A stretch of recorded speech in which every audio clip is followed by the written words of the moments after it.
सर्व कलेचे चाहते यांचा हार्दिक हार्दिक स्वागत। कार्यक्रमाला सुरुवात करीत आहोत।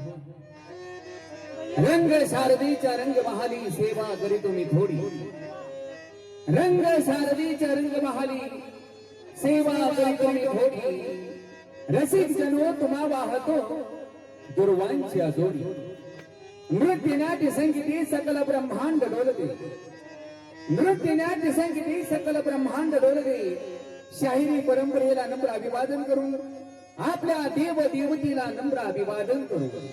तमाशा महर्षी तमाशाचे मुकुटमणी कैलासवासी पट्टे बापूराव मा बाबाजी पेडकर यांना नम्र अभिवादन करू। गुणे हरिभाऊ सारी पट्टे बापूराव आणि कपावळी भुलविली जनता सगळी, तमाशाची रीत जागली हा शाहिरी मुजरा त्यांच्या चरणात। प्रथम आम्ही आमच्या सरस्वती मातेला नम्र अभिवादन करून सहर्ष सादर करीत आहोत संगीताची राणी कुमारी कमलानिता कराडकर लोकनाट्य तमाशा मंडळ। या मंडळाच्या गणगवळणीला सुरुवात होत आहे। प्रथम मानाची पारंपरिक मराठमोळी गण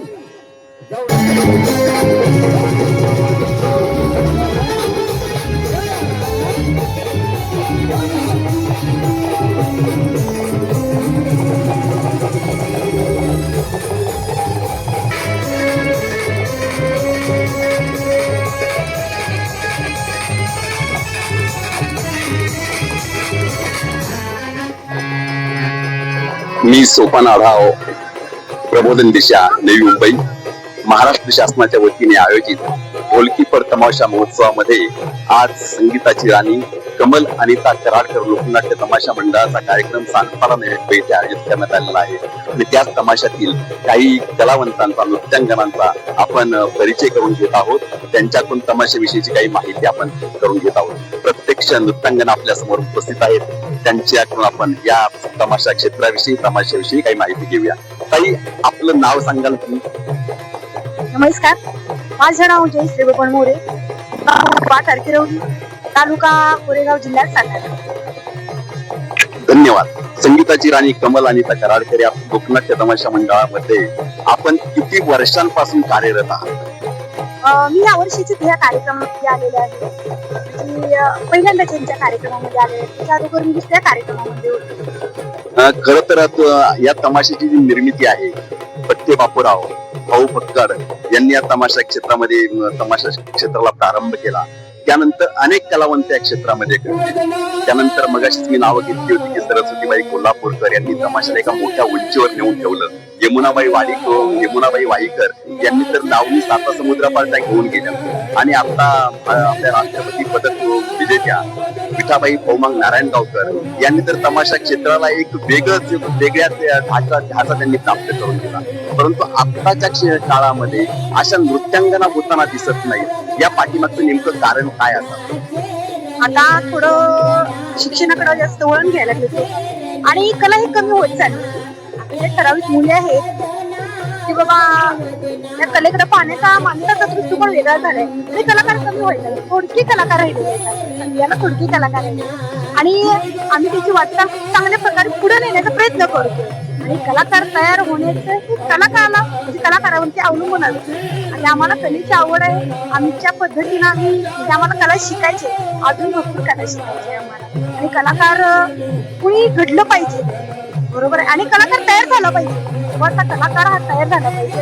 आणि कलाकारांनी म्हणजे बऱ्यापैकी चांगले कलाकार आहेत, कलावंत सुद्धा चांगले आहेत, बऱ्याच पार्ट्यामध्ये कलावंत चांगले आहेत, पण माणसाचा दृष्टिकोन बघण्याचा थोडासा वेगळा असल्यामुळे कलावंत कमतरता होत चालली आणि कलेपासून माणूस थोडा लांब गेला. पारंपरिक तमाशा आणि आता तमाशाला आलेलं ऑर्केस्ट्राचं स्वरूप याबद्दल तुम्ही काय बोलाल? तमाशा म्हणल्यानंतर माणूस वेगळा विचार करतो, ऑर्केस्ट्रा म्हणल्यानंतर थोडासा वेगळा विचार करतो. ऑर्केस्ट्रामध्ये काय होतं की माणसाची उठाठेव चांगल्या पद्धतीने केली जाते, त्यांना मान सन्मान व्यवस्थित दिला जातो. पण तमाशा क्षेत्रात कलावंताच्याकडे बघताना थोडं माणूस रसिकजन सुद्धा वेगळ्या पद्धतीनं बघतं आणि रिस्पॉन्स वेगळ्या पद्धतीनं देतो.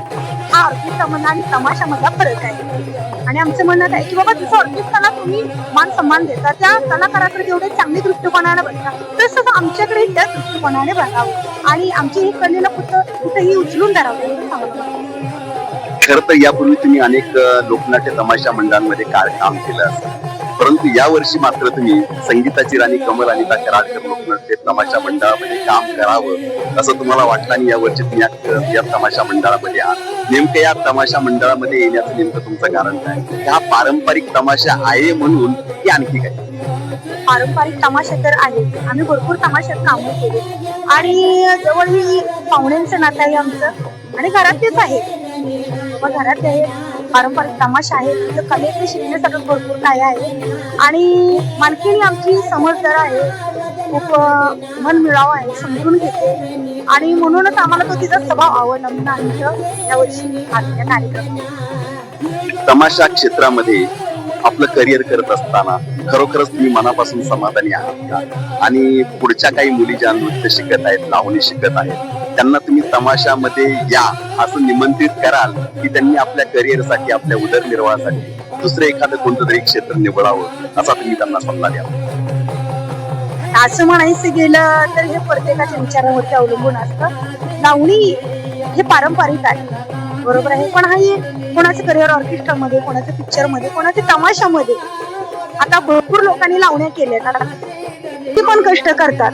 असं नाही की बाबा तमाशातल्याच मुली कष्ट करतात आणि लावणीमधल्या करत नाही, असं काही फरक नाही. फरक एवढाच आहे की त्या राहण्यात वेगळे किंवा ते शिकल्या. आमच्याच मुली थोडे शिकलेले कमी आहेत, म्हणजे मी सुद्धा थोडी कमी शिकले, मी काय जास्त शिकले नाही, पण माझे आई वडील कलावंत असतात, मी स्वीकारते आणि मला ह्या कलेची आवड आहे.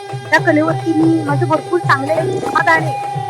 माझा भावी कलाकार आहे, माझे आई वडील समजी सांगणार कलाकार आहे आणि खरंच कला केलं तर चांगलंच आहे आणि त्यातून काय घेतलं पाहिजे. संगीताची राणी कमल अनिता कराडकर लोकनाट्य तमाशा म्हणते मानसन्मान मिळवून देऊ हीच आपण इच्छा व्यक्त करूया. त्यांच्या या कार्यासाठी त्यांना खूप खूप शुभेच्छा देऊया. प्रबोधन दिशा, नवी मुंबईसाठी सोपाना.